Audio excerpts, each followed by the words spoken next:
সুপ্রভাত বন্ধুরা, কেমন আছেন সবাই? আমি দীপান্বিতা আমার আরও একটি নতুন ভিডিওতে আপনাদের সবাইকে স্বাগত জানাচ্ছি। আশা করছি আমার এই ভিডিওটি আপনারা যে যেখান থেকে দেখছেন সকলেই ভালো আছেন।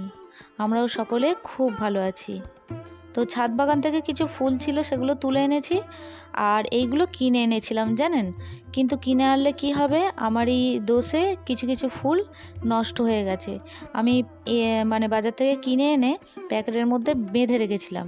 তো রাখার ফলে কি হয়েছে, কিছু কিছু ফুল নষ্ট হয়ে গেছে, মানে একটু পচে মতো গেছে, কালো কালো হয়ে গেছে। তো তাই সেই ফুলগুলো আমি কি করলাম, বেছে আর সেগুলো সাইডে রেখে দিলাম, কারণ ওই ফুলগুলো আমার ঈশ্বরকে নিবেদন করা যাবে না বলেই আমার মনে হয়েছে।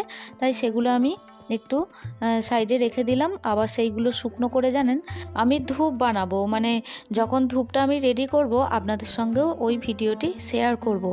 আমি গাঁদা ফুলগুলো আমার শুকনো হয়ে গেছে, একটা রেমেডি আমি পাচ্ছি না বলতে গরুর গোবরটা লাগবে, তবে আমি ওই ধূপগুলো বানাতে পারবো। তো যেগুলো লাগবে সেগুলো আপনাদের সঙ্গে অবশ্যই শেয়ার করব, এবং ধূপটা আমি কিভাবে বানাচ্ছি সেটাও আপনাদের সঙ্গে শেয়ার করব। তবে জানেন ওই গরুর যে গোবরটা, মানে গোবরের সারটা আমি আনি, কিন্তু সেগুলো তো একটু শুকনো, মানে সার হিসেবে যেগুলো গাছে দিই গোবর সার।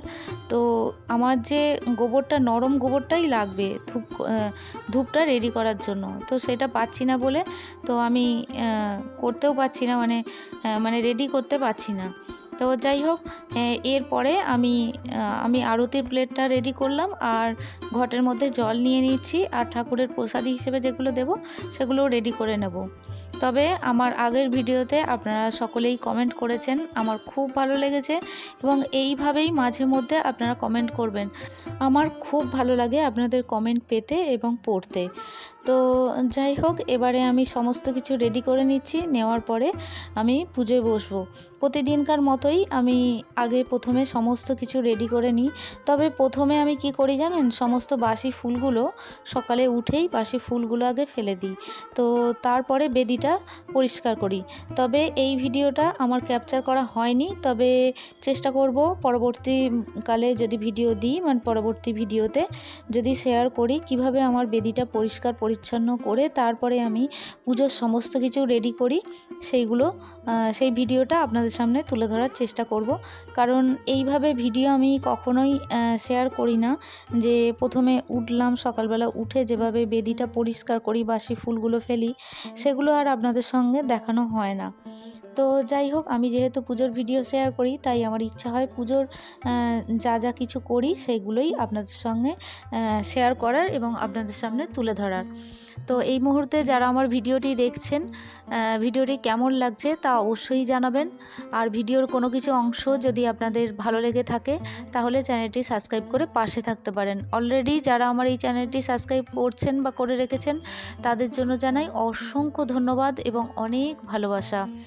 আমাদের প্রথম পূজ্য দেবতা হলো সিদ্ধিদাতা গণেশ। তো সিদ্ধিদাতা গণেশের মাথায় একটা তিলক পরিয়ে দিলাম এবং লাল তিলক, তারপরে আমার হনুমানজিকে আমি তিলক পরিয়ে দিলাম এবং শ্রীকৃষ্ণদেবকেও আমি তিলক পরিয়ে দিলাম, এবং আমার প্রথম পূজ্য দেবতাকে আমি 7টা দুর্বা দিলাম, দিয়ে আমার পুজো শুরু করলাম। এবং আমার পুজোটা আপনারা দেখতে থাকুন আর আমি পুজোটা করে নিই, চলুন।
তবে সুচরিতা দিদিভাই আগের ভিডিওতে বলেছিলেন, আমি মা লক্ষ্মীকে যখন আমি ফুলটা দিচ্ছি আমার মনে হলো যে আমি এই কথাটা বলি।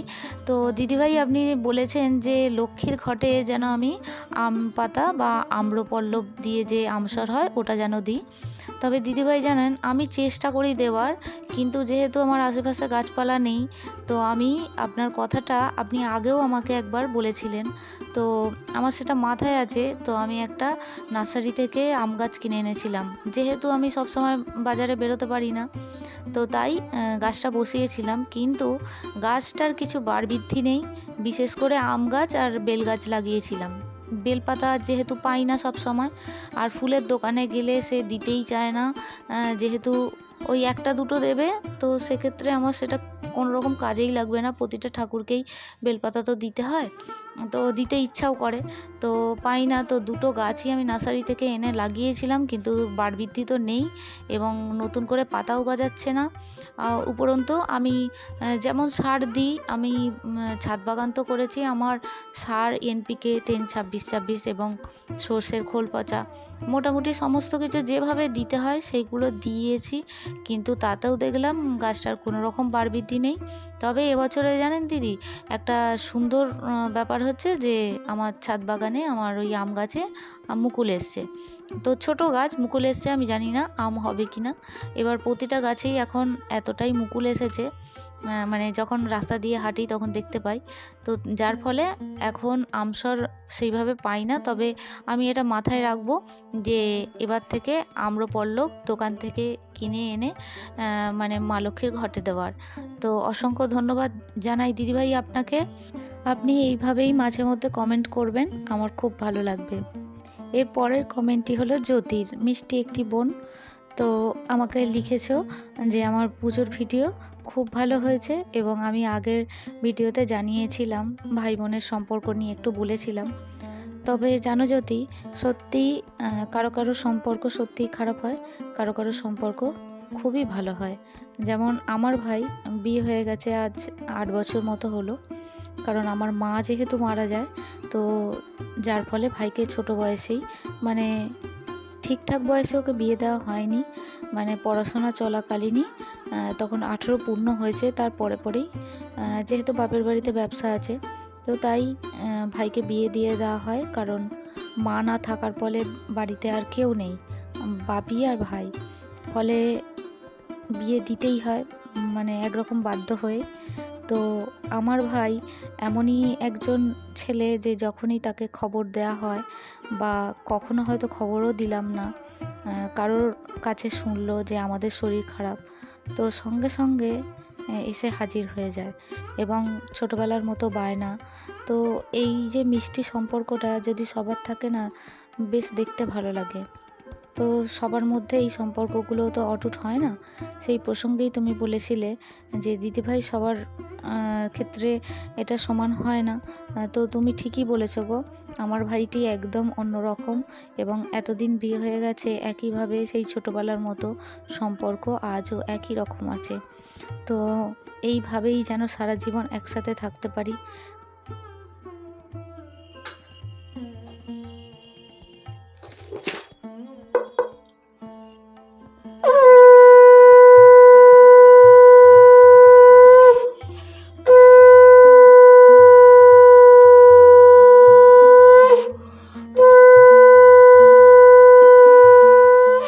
কারণ আমাদের তো মা নেই, আমরা চাই যে আমরা সব বোন এবং ভাই একসাথে মিলে একইভাবে আগের মতো আনন্দ করে সময়টা কাটাই।